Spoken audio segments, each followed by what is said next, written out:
49 ತಾನೇ.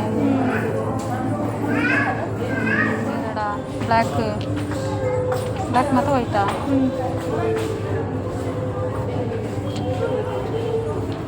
79 ಅಲ್ವಾ? 79 ಅಲ್ಲ ಒಂದಕ್ಕೆ.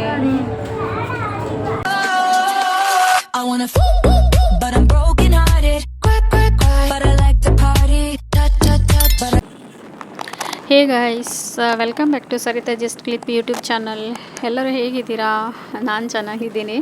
ಸೊ ಈವ್ನಿಂಗ್ ಆಗಿ ವರ್ಕ್ ಮುಗಿಸಿ ಹಂಗೆ ಬರುವಾಗ ಆಮ್ಲೆ ತೊಗೊಂಡು ಬರೋಣ ಅಂತ, ಅಂದರೆ ಬೆಟ್ಟದ ನೆಲ್ಲಿಕಾಯಿ ಇದೆಯಲ್ಲ, ಸೊ ಅದನ್ನ ತೊಗೊಂಡು ಬರೋಣ ಅಂತ ಹಾಗೆ ಯೋಚನೆ ಮಾಡಿ ಈಗ ತೊಗೊಂಡು ಬರಲಿಕ್ಕೆ ಅಂಗಡಿಗೆ ಹೋಗ್ತಾ ಇದ್ದೀನಿ. ಐ ಹೋಪ್ ಈ ವಿಡಿಯೋ ನಿಮಗೆ ಇಷ್ಟ ಆಗ್ಬೋದು ಅಂತ ಅಂದ್ಕೊಳ್ತೀನಿ. ಸೊ ಇಷ್ಟ ಆದರೆ ಲೈಕ್ ಮಾಡಿ, ಶೇರ್ ಮಾಡಿ, ಓಕೆನಾ? ಇದೇ ನೋಡಿ ವೆಜಿಟೇಬಲ್ಸ್ ಅಂಗಡಿ, ಅಂದರೆ ಫುಲ್ ಕವರ್ ಮಾಡಿಲ್ಲ, ಅಂಗಡಿನೆಲ್ಲ ನಾನು ಲೈಕ್ ತೋರಿಸ್ತಾ ಇಲ್ಲ.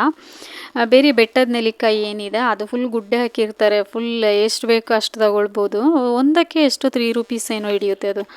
ಸೊ ಹಾಗಾಗಿ ಇದರಲ್ಲಿ ಒಂದು ಟಿಪ್ಸ್ ಮಾಡೋಣ ಅಂಥೇಳಿ ನಂದು ಚಾನಲಲ್ಲಿ ಆಲ್ಮೋಸ್ಟ್ ಒಂದು ನೆಲ್ಲಿಕಾಯಿದು ಒಂದು ಟಿಪ್ಸ್, ಅಂದರೆ ನಾನು ಏನೋ ಹೇರಿಗೇನೋ ಮಾಡಿದ್ದು ಏನೋ ತೋರಿಸಿದ್ದೀನಿ ಕಾಣುತ್ತೆ. ಹೆಲ್ತಿಗೆ ಜ್ಯೂಸ್ ತಗೊಳ್ಳೋದು ಈ ಥರದ್ದೆಲ್ಲ ನಾನು ನೆಲ್ಲಿಕಾಯಿನ ತಗೊಂಡು ಮಾಡಿದ್ದೀನಿ ಅಂತ ಅನಿಸುತ್ತೆ.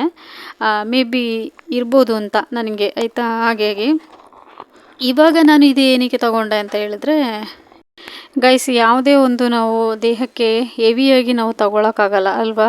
ಇದರಿಂದ ತುಂಬಾ ಬೆನಿಫಿಟ್ಸ್ ಇದೆ. ಮತ್ತು ಇದರ ಎಲೆ, ಬೇರು ಮತ್ತು ತೊಗಟೆ ಮತ್ತು ಹೂವಿಂದ ಎಲ್ಲದ್ರಿಂದನೂ ಇದ್ರದ್ದು ಮದ್ದು ತುಂಬ ಚೆನ್ನಾಗಿರುತ್ತೆ, ಲೈಕ್ ಪ್ರತಿಯೊಂದೂ. ಬಟ್ ನಾನು ಇವಾಗ ಇಲ್ಲಿ ಜಾಸ್ತಿ ಹೆವಿಯಾಗಿ ತಗೊಂಡ್ರೆ ನೆಲ್ಲಿಕಾಯಿನ ಏನೆಲ್ಲ ಪ್ರಾಬ್ಲಮ್ ಆಗುತ್ತೆ ಅಂತ ಹೇಳಿ ನಾನು ಇಲ್ಲಿ ಹೇಳ್ತೀನಿ.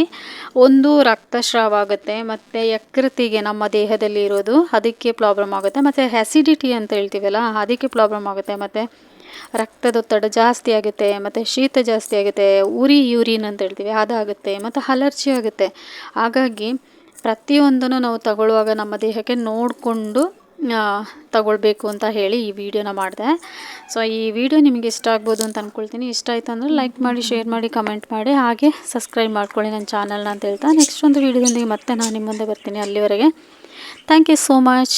ಬಾಯ್ ಬಾಯ್.